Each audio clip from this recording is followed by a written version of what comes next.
A sua Bíblia no Êxodo, capítulo 35. Essa palavra eu não ia pregar hoje, mas nós tivemos essa capacitação para os pastores sexta e sábado. Agora, na reunião que nós tivemos pela manhã, os pastores sugeriram para que eu pregasse essa palavra. Tem uma outra palavra que eu estou querendo pregar aqui, mas está difícil.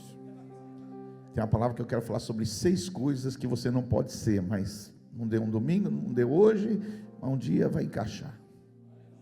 Mas eu tenho certeza que essa palavra vai te abençoar também. No Êxodo, no livro do Êxodo, a partir do capítulo, no Êxodo 35, a partir do verso 4, só para você que gosta de acompanhar as traduções da Bíblia, por muito tempo aqui eu usei a tradução revista e atualizada. Depois eu mudei para a tradução NVI, Nova Versão Internacional. E agora, de quarta-feira para cá, eu estarei usando a NVT, a Nova Versão Transformadora. É uma linguagem mais fácil de compreender, tá bom? Então, quando você quiser comprar uma Bíblia que conduz com a tradução, é NVT, Nova Versão Transformadora. E aqui, no Êxodo 35, a partir do verso 4, mas antes de ler com você aqui, é bom que você entenda o contexto, porque Deus, Ele queria se manifestar com o seu povo no deserto do Sinai. O povo saiu do Egito, e agora estão no deserto do Sinai. E no deserto do Sinai, Deus pede para eles fazerem uma tenda, um tabernáculo, um lugar onde Deus ia se movimentar, onde a glória de Deus ia descer, onde o fogo de Deus ia baixar. E Deus queria fazer um tabernáculo, que esse tabernáculo futuramente se tornou o templo. E o povo estava no deserto. E aí Deus pediu para que esse povo que estava no deserto trouxesse as coisas para construir esse tabernáculo. O tabernáculo é tipo uma tenda. E a palavra do Senhor, ela diz assim no Êxodo 35, a partir do verso 4. Então Moisés disse a toda a comunidade de Israel: foi isto que o Senhor ordenou: entregue uma oferta ao Senhor.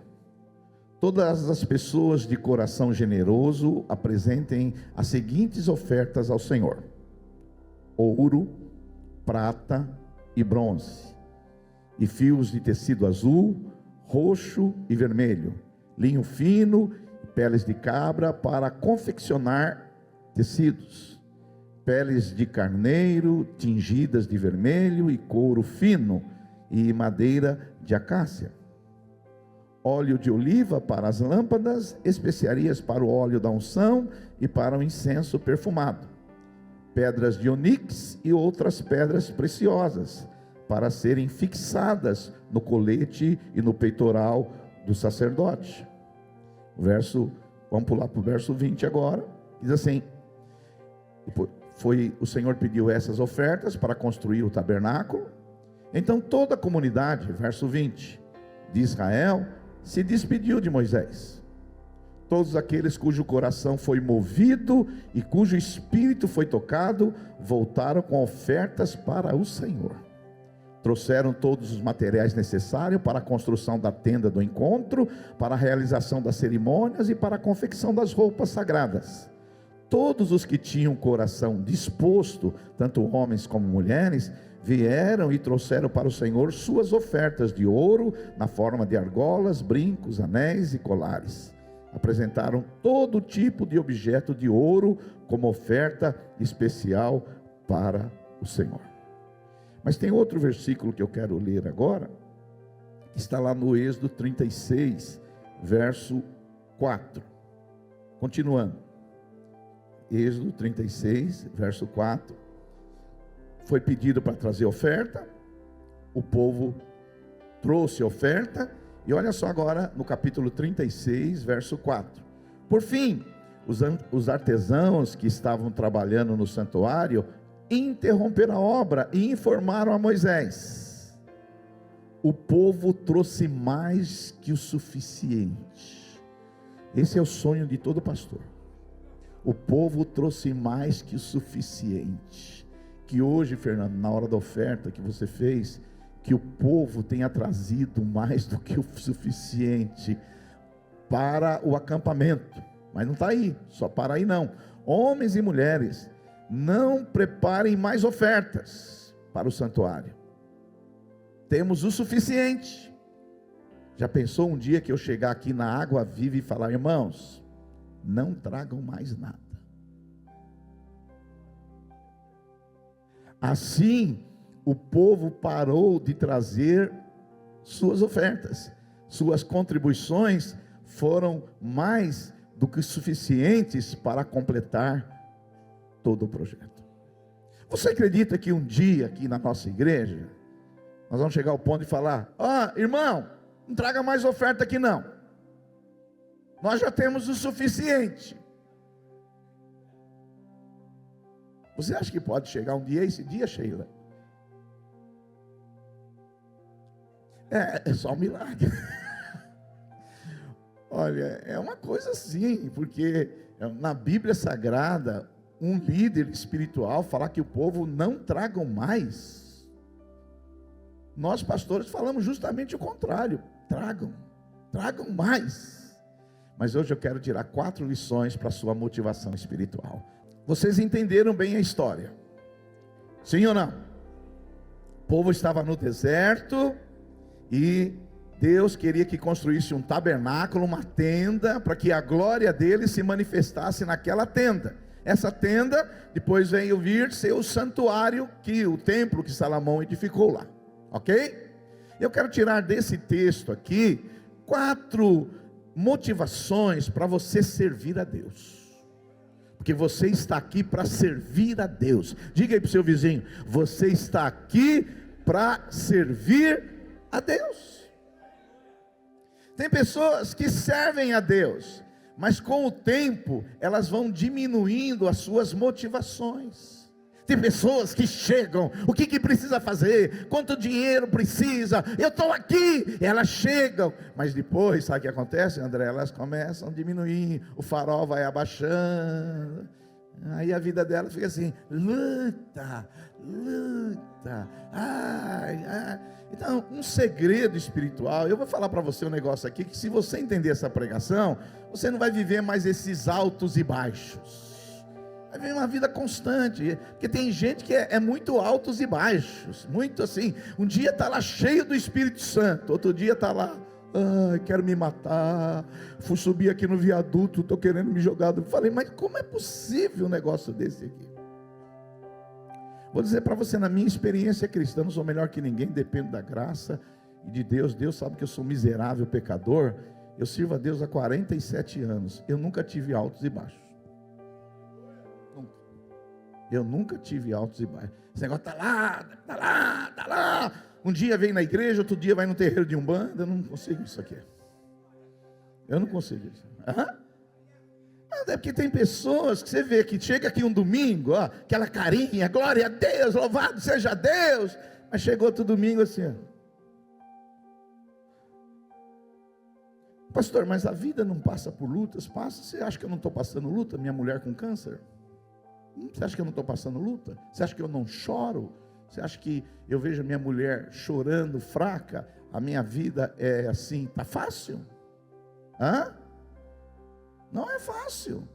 Agora veja bem, a minha relação com Deus, ela não vai entrar em crise por causa disso. Não é porque eu passo por uma turbulência que eu vou passar por crise, não. Tem um irmão veio esse dia e falou: pastor, mas você está muito alegre pelo estado da sua mulher. Eu falo: por que eu deveria ficar com a cabeça baixa?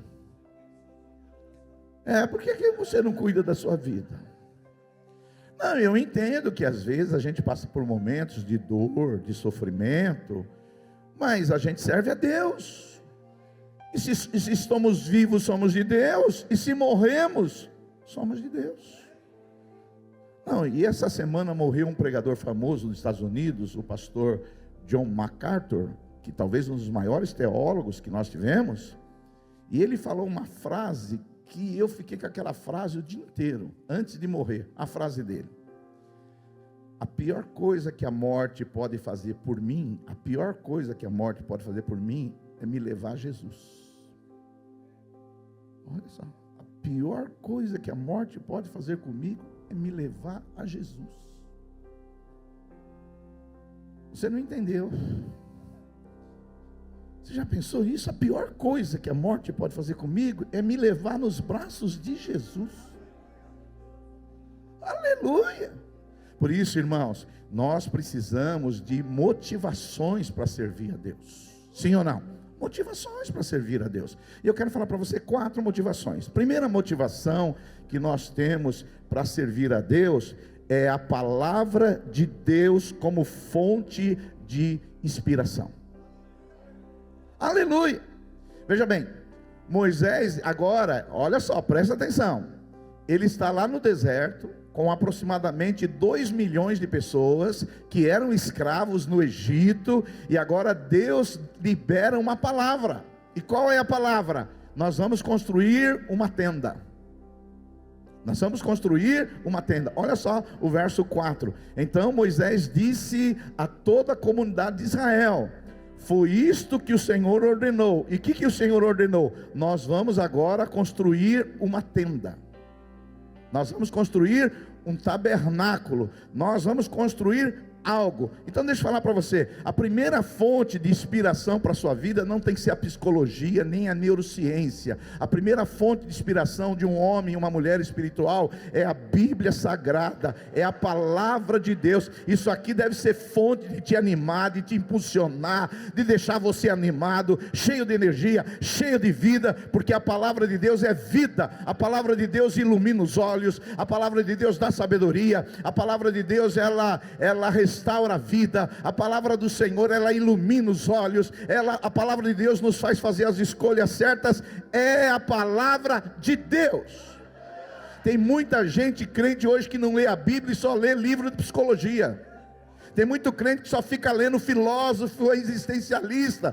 Essas coisas são boas, têm o seu lugar, mas para um crente a primeira fonte de inspiração dele é a Bíblia Sagrada. A Bíblia Sagrada é a regra de fé, de prática. A Bíblia Sagrada é infalível, e a Bíblia Sagrada ela traz cura, ela restaura, ela renova. Quando você ouve a voz de Deus, a sua vida muda. Aleluia! Então a nossa fonte de inspiração, qual que é a Bíblia? Eu tenho que ler a Bíblia todo dia. A palavra de Deus é remédio, a palavra de Deus é alimento, a palavra de Deus ela me impulsiona, a palavra de Deus me direciona, a palavra de Deus me alimenta, a palavra de Deus ela abre os meus olhos. É a palavra de Deus. Agora nós, irmãos, igreja, para que a gente seja motivado, nós temos que ler a Bíblia todo dia. Vou fazer essa pergunta: você lê a Bíblia todo dia? A Bíblia é a fonte de inspiração. Aleluia, aleluia. Esses dias eu vi um vídeo no Instagram muito legal, que a pessoa comparou o celular com a Bíblia. Vocês viram esse vídeo? Muito bom esse vídeo, porque a moça acorda de manhã, no lugar de pegar o celular, ela pega a Bíblia. Não é isso? Depois ela vai sair, ela vai, no lugar de pegar o celular, ela pega a Bíblia. Então ela usou a Bíblia o dia todo, não é? Então nós precisamos de mais Bíblia e menos celular. Fala aí para o seu vizinho: mais Bíblia e menos celular. Ah, pastor, mas minha Bíblia está no celular. Então leia a Bíblia no celular. A Bíblia é a nossa fonte de alimento. E quando eu falo para você da Bíblia, que a Bíblia ela nos mostra o coração de Deus, a Bíblia nos mostra a vontade de Deus, a Bíblia nos mostra o que? Os pensamentos de Deus, a Bíblia nos mostra o que? Os decretos de Deus. Aleluia. E quando eu falo Bíblia, de uma maneira mais específica, o Novo Testamento. Porque tem irmãos e igrejas que só lê o Velho Testamento. Principalmente se for igreja que prega a teologia da prosperidade, só o Velho Testamento. Agora, nós temos o Velho Testamento, mas se Jesus, presta atenção, já preguei essa mensagem aqui, se Jesus é a plenitude da revelação de Deus, por que eu vou ler o que é sombra do Velho Testamento? Se o Velho Testamento é sombra do que vai acontecer e já aconteceu, e Jesus é a plena revelação de Deus, Aonde eu tenho que ler mais? O Novo Testamento. E dentro do Novo Testamento, o que eu tenho que ler mais? Os evangelhos que falam da vida, da obra, da morte, da ressurreição, da ascensão de Jesus. Agora tem gente que só lê o Velho Testamento. Então você lê lá o sacrifício do Velho Testamento. Aquele sacrifício apontava para um cordeiro que viria, que é Jesus, o Cordeiro de Deus, que tira o pecado do mundo. Só contra você ler o Velho Testamento. Não, o Velho Testamento é a palavra de Deus. Mas eu faço de novo a pergunta para você: onde está a plenitude da revelação de Deus? Jesus. Então onde eu vou ler? Para que eu vou ler uma coisa que já foi passado, sombra, que aponta para o ápice da revelação de Deus? Por que eu vou gastar meu tempo com isso? Por isso eu sugiro, e é o que eu faço, todos os dias eu leio uma parte do Evangelho. Eu quero saber sobre Jesus, eu quero sobre a vida de Jesus, sobre a obra de Jesus, sobre as palavras de Jesus, sobre os decretos de Jesus. Ah, pastor, você está lendo aqui um texto do Velho Testamento. A gente lê, porque a gente crê que o Velho Testamento é palavra de Deus também, mas trazer um princípio espiritual, para que você sirva a Cristo, porque o fim da lei é Cristo. Quantos podem dar um glória a Deus? Então, meu irmão, ame a palavra de Deus, faça da palavra de Deus a sua fonte de motivação. Não passa um dia sem ler a Bíblia Sagrada. Aleluia, aleluia. Eu sei que tem irmãos aqui que gostam de ler a Bíblia toda. Eu acho que uma vez na vida, ler a Bíblia toda é importante, você conhecer a Bíblia de capa a capa. Mas filho, mas vou falar para você, eu já fiz isso e recomendo que você faça. Mas começar a ler a Bíblia toda não é fácil. Porque quando você chega lá no Êxodo, no Levítico, nos sacrifícios, no sangue, dá vontade de virar umas 20 páginas, porque aquilo não tem mais nada a ver com você. Aqueles sacrifícios apontavam o quê? Para as leis cerimoniais. E aqueles cordeiros apontavam para quê? O Cordeiro de Deus, Jesus que viria. Então leia, eu recomendo, leia a Bíblia toda uma vez, mas enfatiza o Novo Testamento. E dentro do Novo Testamento, leia os Evangelhos, porque você está aqui para parecer com Jesus. E como você vai se parecer com Jesus se você não conhece Jesus? Então você tem que saber quem é Jesus, o que ele falava, como ele reagia, quais eram os seus sentimentos, e aí você vai fazer da Bíblia a sua fonte de inspiração. Quantos podem dar um glória a Deus aí? Segunda fonte de inspiração que nós temos que ter para servir a Deus com alegria, porque nós queremos servir a Deus com alegria. Alegria. Eu vou dizer para você, você que não casou ainda, deixa eu ver onde tem menos casados aqui. Mas não tem nenhum lado que não tem menos casado. Aqui tem menos casados, irmão? Casa com uma pessoa que sirva a Deus com alegria. Casa com uma pessoa que serve a Deus com alegria. Aqui, a segunda motivação que a Bíblia Sagrada nos fala é a experiência da visão, da glória e da presença de Deus. Porque uma coisa que nos motiva, se primeiro é a palavra de Deus, a palavra de Deus vai levar você a ter experiências com a glória de Deus. Olha só, no Êxodo aí capítulo 34, a partir do verso 33. Quando Moisés terminou de falar com eles, cobriu o rosto com um véu, e os israelitas viam o brilho do seu rosto. Então Moisés cobria novamente o rosto com um véu, até voltar para com o seu Senhor. Uma coisa que deve motivar muito a nossa vida cristã é a experiência com a glória de Deus. Hoje você vai ter experiência com a glória de Deus pelo Espírito Santo. A Bíblia Sagrada, ela fala que quando Moisés ele estava vindo ali, ele terminou de falar, ele colocou um véu, um tecido sobre o seu rosto, porque o seu rosto brilhava. O rosto de Moisés brilhava, e Moisés colocou esse véu. Então, uma pessoa que precisa de motivação para servir a Deus, ele tem que ter experiências com a glória de Deus, experiência com o Altíssimo, ver a presença de Deus se manifestando na sua vida. A presença de Deus é o nosso maior valor. O que movia aquelas pessoas a trazerem as ofertas para construir o tabernáculo? Primeiro, eles ouviram a palavra de Deus e eles entenderam que era a palavra de Deus. Mas quando Moisés vem, eles olham e veem a glória de Deus em Moisés. Ele fala: esse cara é de Deus. Deixa eu falar para você, líder. As pessoas querem ver a glória de Deus na sua vida. E a glória de Deus hoje é Cristo. Cristo é a glória de Deus. As pessoas querem ver Cristo em você. E quando elas veem Cristo em você, elas estão dispostas em fazer a obra de Deus.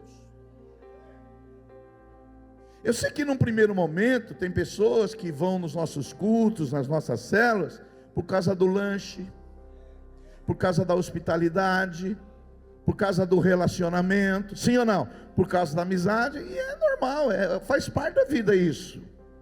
Mas só isso não sustenta. O que vai sustentar a pessoa realmente ficar em Cristo, ela olhar para você e ver Jesus, que é a glória de Deus. Jesus, diga, Jesus é a glória de Deus. Diga, Jesus é a glória de Deus.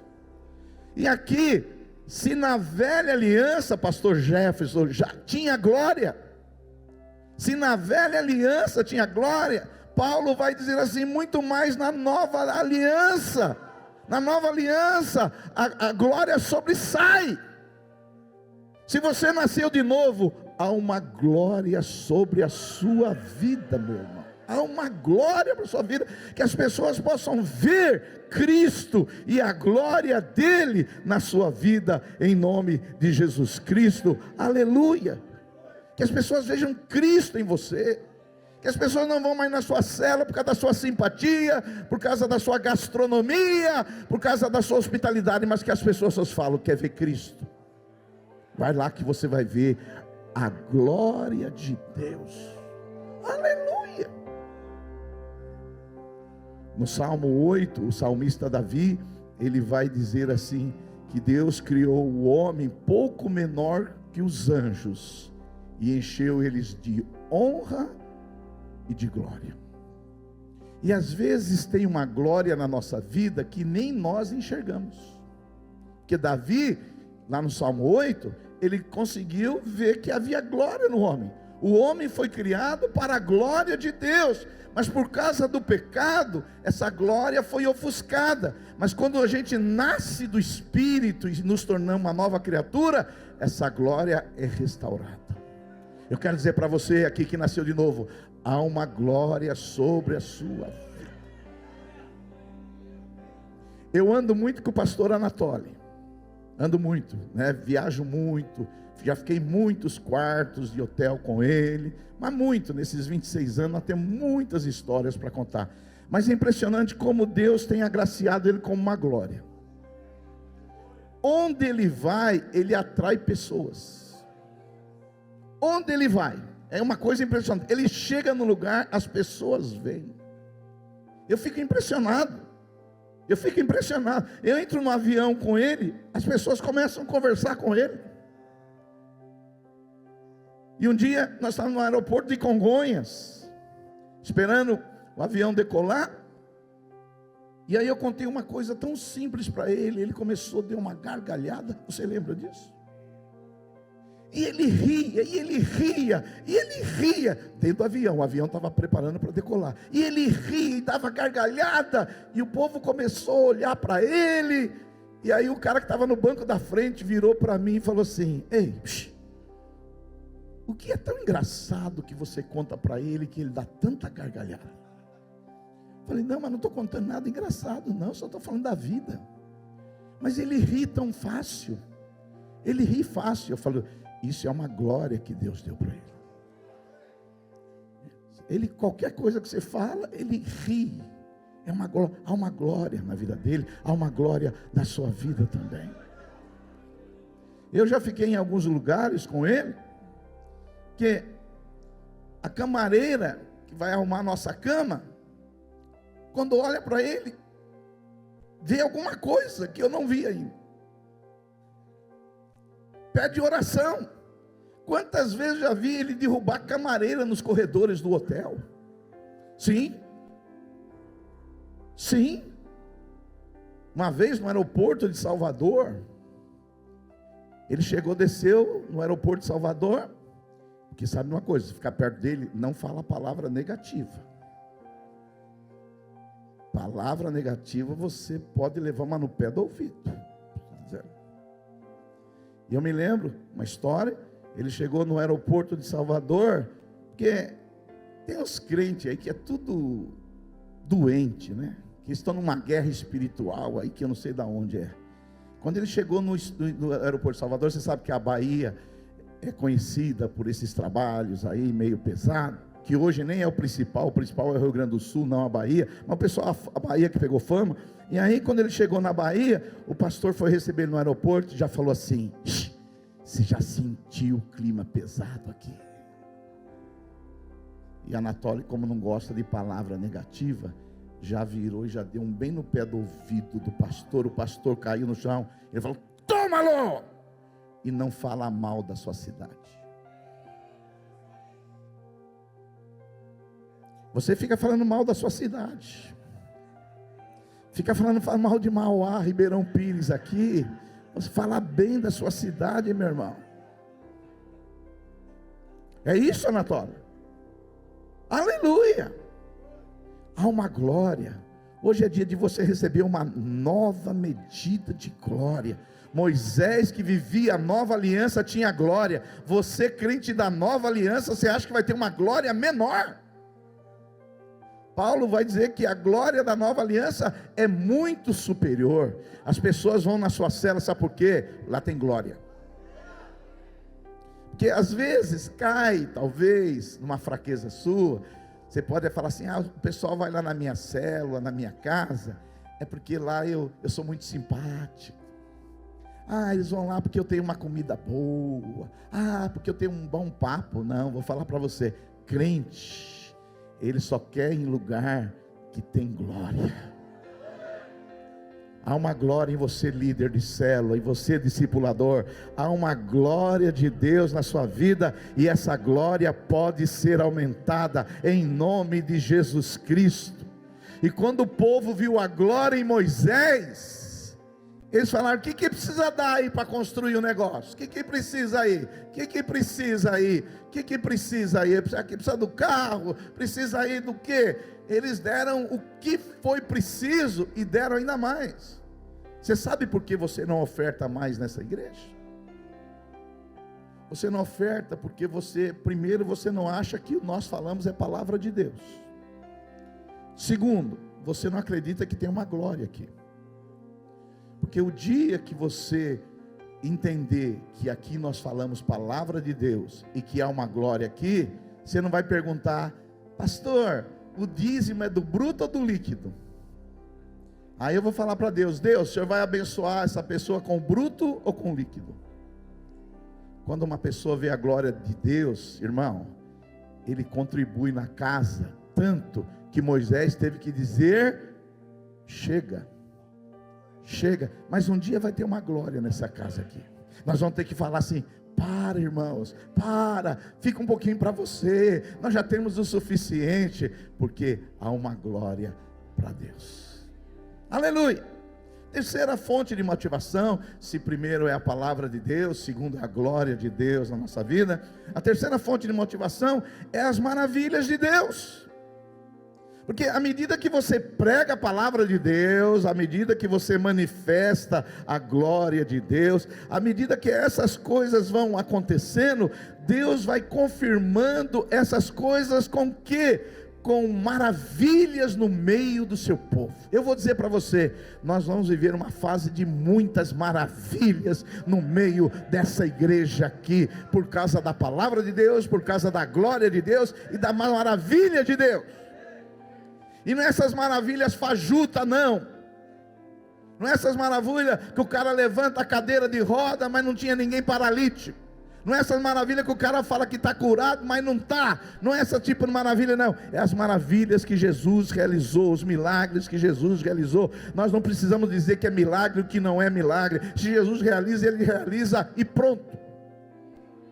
Então, a terceira coisa que nos motiva é ver as maravilhas de Deus. Ontem mesmo nós estávamos lá na capacitação de pastores, e nós estamos plantando agora uma nova igreja lá em Monteiro Lobato, pastor Alain, na região do Vale do Paraíba, perto de Campos do Jordão, não é isso? Nós estamos plantando uma nova igreja, e lá estava o Maicon, dizendo que no último encontro nosso, ele trouxe uma mulher que frequentava terreiro de macumba, que ela tinha uma doença, osteopenia óssea, mais ou menos isso. Doença, osteopenia, mais ou menos isso. Que parece que é uma doença que não tem cura.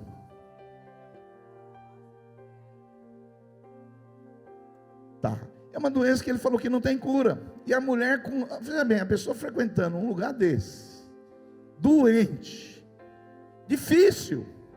Ela foi no nosso último encontro. E ele estava testemunhando ontem lá na reunião de pastores, que ela voltou lá para Monteiro Lobato, fez um encontro aqui com a gente, se converteu, nasceu de novo, foi curada, foi batizada, e agora está cheia do Espírito, e as pessoas que a conheciam estavam dizendo que estão indo lá na igreja para saber o que aconteceu com aquela mulher, porque o nosso Deus é um Deus de palavra, é um Deus de glória, mas é um Deus de sinais também. Aleluia! Esse é o Deus que nós servimos, Anatólio. Aleluia! Esse é o Deus que nós servimos. Vai ter sinais lá na sua célula, vai ter milagres lá na sua célula, prodígios, maravilhas. Deus vai transformar gente, aleluia. Oh, isso é que nos motiva, os testemunhos, os sinais, as maravilhas que Deus faz, porque o nosso Deus é um Deus de maravilhas. Aleluia, isso é maravilhoso. Isso motiva. Por isso, você, líder de célula, sempre ore pelas pessoas na sua célula, põe as mãos nas pessoas, interceda por elas, porque Jesus Cristo está operando. Aleluia, aleluia. Deixa eu avisar você, igreja, nós vamos fazer no mês de setembro a nossa campanha de curas e milagres, do dia 7 de setembro, começa no domingo, 7 de setembro, e termina dia 27 de setembro, um domingo. No domingo, dia 7, nós vamos reunir a manhã toda aqui, vai ser uma santa convocação, e nós vamos ficar 21 dias em jejum, orando por milagres, e todos esses dias nós vamos ministrar ceia, porque a ceia também é um mecanismo de Deus para milagre. Os 21 dias serão dias de ceia, 21 dias, nós vamos vir os 21 dias, se você não puder vir os 21 dias, não tem problema, mas nós vamos estar aqui 21 dias clamando por milagre, e eu creio que Deus vai operar sinais e maravilha, mas não é fajuto não, se não aconteceu, aconteceu, se não aconteceu, não aconteceu, nós não precisamos enganar ninguém não, aleluia. E por último, para a gente ir para o Charabacanta, quarta fonte de motivação, se a primeira é a palavra de Deus, a segunda é a glória de Deus, se a terceira é os sinais e maravilhas, a quarta fonte de sabedoria e motivação é a capacitação que vem de Deus. Por quê? Quando você prega a palavra de Deus, quando você experimenta a glória de Deus, quando você vê os sinais de Deus, Deus vai dar capacidades para nós, dons, talentos, unções, que nós não tínhamos antes. Olha só o que diz no Êxodo 36:2. Êxodo 36:2. Então Moisés chamou a Bezalel e a Oliabe e todos os homens capazes a quem o Senhor dera habilidade e quem estavam dispostos a vir realizar a obra. A quarta fator que nós temos de motivação para servir a Deus é as habilidades, os dons, as unções, as competências que Ele nos dá. Eu não sei você, mas quando eu cheguei na igreja, eu achava que eu não servia para fazer nada. Quando cheguei na igreja, eu não falei, eu estou lá na igreja, vou sentar numa cadeira, mas porque eu não sei fazer nada. E não é só na igreja não, nem em casa. Minha mãe nunca deixou fazer nem comida. A minha mãe, você sabe, minha mãe, ela fazia questão de botar comida na mesa. Ela só não botava na minha boca porque eu não deixava. Mas isso teve o lado bom, mas teve o lado ruim. Porque aí eu não aprendi a fazer nada. Que nem agora a minha mulher está doente. E ela fala assim, dá para você fritar um ovinho? Eu malemar frito um ovo. É triste isso. Você sabe cozinhar bem, Marcelo. Dá para aprender, né? No YouTube tem muita coisa, né? É verdade. Foi o que ela falou para mim, para o Davi. Ela falou, vocês não sabem, mas no YouTube ensina muita coisa. Esses dias eu estou lavando louça também, né? Estou lavando louça. Aí lavei louça, mas sou esperto, né? Porque você sabe que toda pessoa, ela quer trabalhar o mínimo possível. Faz parte da nossa condição. E aí eu lavo louça, mas eu não enxugo, eu deixo lá secando. E esses dias ela pediu um garfo para mim, que ela ia comer um negócio, só que o garfo tinha 2 gotinhas d'água no cabo. E ela disse assim, não, mas a louça tem que enxugar também. Eu tenho muito que aprender, aleluia. Casa com uma melancólica que você vai ver a sua vida como é que fica. Se eu tivesse casado com uma sanguínea, talvez não passaria por essas coisas. Mas o que eu quero dizer para você é que eu não tinha habilidade nenhuma, nem em casa, nem na igreja. Mas à medida que você busca a palavra de Deus, você tem a visão da glória de Deus, você vê os sinais de Deus, Deus, através do Espírito Santo, Ele vai dando dons e habilidades para você, em nome de Jesus Cristo. Quantos podem dar glória a Deus por isso? Então, a sabedoria do alto, Deus vai te dando habilidade. Quantos aqui de vocês, que só sabia fazer brigadeiro, e agora vão lá na cela, fala, exorta, e consola, encoraja? Quantos aqui? Levanta a mão. Olha só. Quantos aqui de vocês que tinham medo de falar em público, ficava vermelho, gaguejava, tinha dificuldade, tremia? Agora você pega lá e vira um leão, uma leoa, para a glória de Deus. Ainda tem uns gatinhos, umas gatinhas aqui, mas logo, logo o Espírito Santo vai vir sobre eles, e eles vão virar uns leões e umas leoas. Essa é a autoridade que o Espírito Santo dá. Você acha que eu imaginava, filho, um dia estar com o microfone aqui, falando isso para você? Eu era um rapaz tímido, ficava vermelho que nem um pimentão, não conseguia falar, mas o Espírito Santo que faz isso, Ele vai fazer em você isso também, em nome de Jesus Cristo, porque o Senhor, Ele deu essa habilidade para fazer, porque eles precisavam construir o tabernáculo, mas eles não eram hábeis, eles eram escravos, não tinha engenheiros, não tinha arquitetos, e a coisa precisava ser feita sob medida, a coisa era medida precisa. E aí o que o Espírito Santo veio? Veio e deu habilidades. Deixa eu falar para você, Deus vai colocar dons que você nunca teve na sua vida, Deus vai colocar competências que você nunca teve, habilidades que você nunca teve, disposições que você não tinha, coisas que você nunca imaginou, Deus vai colocar em você. É o Espírito que faz isso, aleluia, para nos motivar, porque quando você lê a palavra de Deus, experimenta a glória de Deus, vê os sinais, fala, Senhor, usa a minha mão para orar pelos enfermos, usa a minha mão, a mão é minha, mas o poder que vai fluir nela é o seu poder, a voz é minha, mas o que vai sair por trás da minha voz é a tua palavra. Deus faz isso, irmão, Deus é maravilhoso.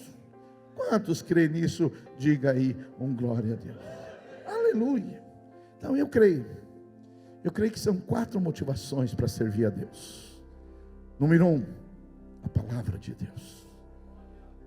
Leve tempo com a palavra de Deus, principalmente o Novo Testamento. Segundo, experimente a glória de Deus no seu quarto secreto, ou em algum lugar que você tenha comunhão. Senhor, eu quero a tua glória, eu quero a tua presença. Se na velha aliança houve glória, muito mais na nova aliança. Senhor, eu quero ver os prodígios, eu quero ver os sinais, eu quero ver as suas maravilhas, Senhor, em nome de Jesus. E Senhor, nos pegue e nos dê habilidades, dons, talentos, nos capacita, nos dê competências, nos dê unções para a tua glória.